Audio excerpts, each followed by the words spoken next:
Maître Abibatou Samb. waaw Der jërëjëf merci ci kàddu gi ma jox man fi nga ma teg mooy sama place ndax ñun société civile on est à équidistance kii day wax ne maa mën maa ngi def kenn ka deful dara li ngay def noonu sa taxawaay des na ñun nag nekk seen diggante dañuy jël recul te sunu rôle mooy su fekkee am na situation bi xaw na jéng dem benn côté ñu jéem a jubbanti bu fekkee gis nañ lu positif ñu wax ko man fi may tàmbalee mooy damay njëkk a jaajëfal le peuple sénégalais parce que am nañu léegi benn maturité politique boo xam ne suñu bëggatul dañu naan bëgguma dem dans les urnes sàndil seen carte ku leen neex loolu nañ leen ci wóolu jarul xeex jarul xuloo jarul xëccoo maturité politique bi à 3 reprises wane nañ ko première alternance en 2000 ñu dawal 12 ans ñu defaat alternance ñu dawal 12 ans ñu defaat alternance chiffre 12 boobu est-ce que dina dikkaat wala du dikkaat loolu l'avenir nous le dira mais en tout cas à 3 reprises on a montré une maturité politique le pouvoir qui est aujourd'hui en place dafa tombeek jeunesse boo xam ne dafa jàppoon ne il faut ñu dégluwaat ko te jeunesse bi moo jug man dans mon entourage il y a des gens qui sont pro-Pastef jour vote ba suba teel la ñu xëy sama grande sœur par exemple suba teel la xëy defaru sañse ne ma tey dañuy dem tey la xeex bi li fi am yépp avant du dara tey la xeex bi dañuy dem sànni suñu carte donc pour wax le pouvoir en place que la jeunesse le Sénégal en entier en tout cas la majeure partie des votants leur a fait confiance bu ñu egsee première mesure bu ma mën a wax comme étant une mesure positive parce que man ci mbirum yoon laa yëngu justice bi ñu wootee les assises de la justice au mois de mai j'étais contente pourquoi parce que boobu ñi ngi jógee ci épisode bu doy waar dinañ ci dellu si waat avec la loi d'amnistie pendant presque 3 ans le Sénégal était en feu et en sang ñu ñëw ne assise de la justice ni ko sama benn xarit psychologue di ko waxee c'était comme si c'était un ndëpp national ndax jour boobu Malal vous étiez là ñëpp doon wax y compris ñi nga xam ne dañu jàpp ne ay détenus politiques la ñu woon il y avait tout le monde toute une société en miniature ñu waxtaan pendant presque une semaine tey rapport bi je le dis très souvent on l'a remis jébbal nañ ko président de la République ñi ngi xaar mu jël ci ay matuwaay ndax sunu justice dafa laaj ñu taxawaat ci bu baax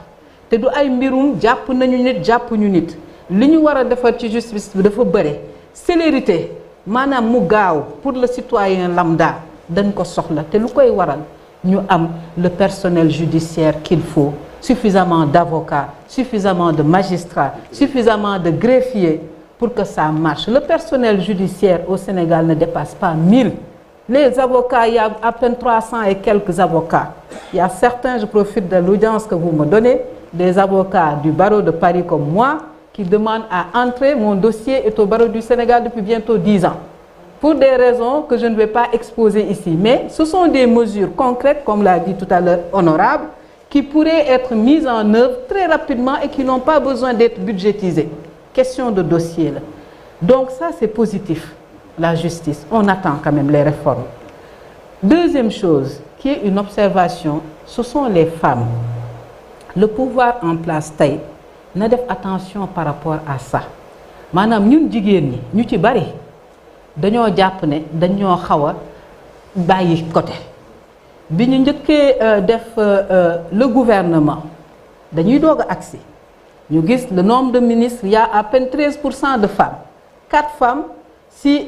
les ministres qui ont été élus ça pose problème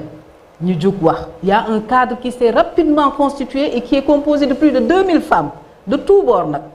ñu ne ah lii de du dëgg du yoon 13% de femmes dans un pays boo xam ne le rapport de l'ANSD l'a bien dit on est à égalité homme-femme il faut que ñu jug si et les nominations peut-être par la suite ils ont essayé de se rattraper sur certains postes mais il y a encore à faire il faut essayer d'avancer autre chose dernier point sur lequel j'insiste c'est la jeunesse sénégalaise la jeunesse sénégalaise on est un pays où on est en grande majorité composé de jeunes les jeunes ne demandent qu'à travailler et les jeunes sont une main-d'œuvre qui est là, disponible, qu'on peut exploiter rapidement. Je crois que très prochainement, on va ouvrir l'école des avocats pour permettre à certains jeunes, sur la base d'un dossier, d'entrer dans l'école des avocats. Vous avez des jeunes diplômés qui veulent être embauchés et qui peuvent être aidés dans le cadre des processus, aussi bien sur le plan judiciaire qu'autre chose. Donc, loolu dama bëgg profiter de vous qui êtes là, Monsieur Fall, pour ne leen xool leen nu ngeen taxawee ci ñetti mbir yooyu. La justice sénégalaise ñu def réforme yi ci war, les femmes sénégalaises ñu jox leen gëdd bi ci war, ndax kat ku am soxna am yaay am sœur xam ne kat kër yi bu ñu taxawee de lu ci bari ñoo ko téye te bu dëkk réew mi jaxasoo en général ñun ñooy njëkk takk suñu sër pour ne taxaw leen ndax suñu njaboot ngeen tayle teg leen ci yenn situation yoo xam day doy waar. Beneen bi mooy la jeunesse, trouvons une politique qui permette aussi de limiter l'immigration irrégulière des jeunes, et ça passera par dugal leen dans le marché de l'emploi pour que ñu am occupation bi ci war. Loolu daal laa ci mënoon a dolli. Merci maître. Malal gis naa la ngay bind. Yow indi ñu sa bilan. Aïcha. Maaleykum salaam. Merci. ma ñam ci café gi waay. Maître man